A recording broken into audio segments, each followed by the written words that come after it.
Let's now bring in CTV News political commentator and former director of communications for Prime Minister Paul Martin, Scott Reid. Good morning. Thanks for joining us. Morning, Laura. So what can we expect from Carney's talks in Qatar, and how do you think the country's human rights record could get in the way here?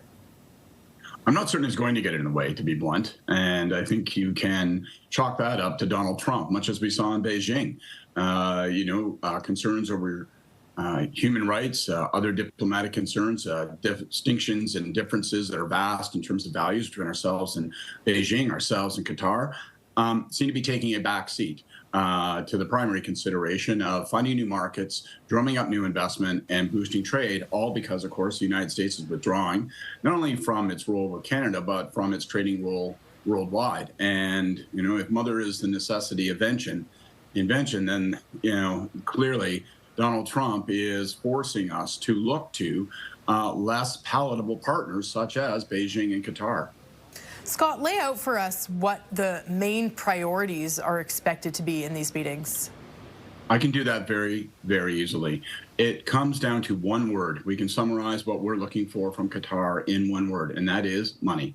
They have lots, and we want some of it. And, this has been truly the leverage that Qatar has used to try to increase its influence and engagement with the West. Unlike Beijing, it's actually has a relatively positive relationship with the Trump White House, the state of Qatar. We want to attract investment, and you hear some of the lists of potential targets that the Prime Minister is talking about, but in particular, I would circle infrastructure. That's a relatively benign place in which we can try and draw in some of Qatar's investment. That boosts our national wealth. It underwrites the Prime Minister's desire to build big things and to build them faster, and I think that's really what he's looking for, their checkbook. Is there any significance here on the timing of the visit? Of course. I really think we're watching two things unfold at once. I think this trip is a 2-for-1 for Mark Carney in anticipation of CUSMA talks later in the spring, probably with the United States. I think on the one hand, as the United States withdraws its engagement with Canada in terms of trade, the Prime Minister is on the first track looking for other options, looking for other places to sell our goods, looking for other places to draw investment. So that's Beijing, that's Qatar, it's going to be other destinations.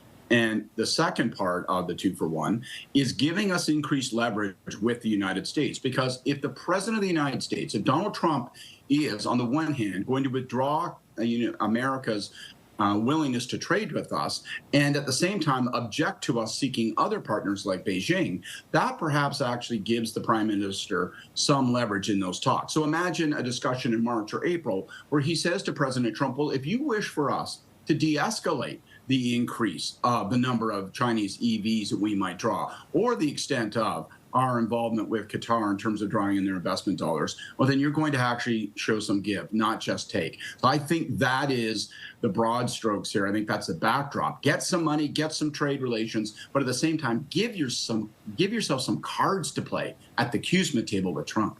Okay, we'll leave it there for now. Thanks, Scott. Thank you. That is CTV News political commentator Scott Reid.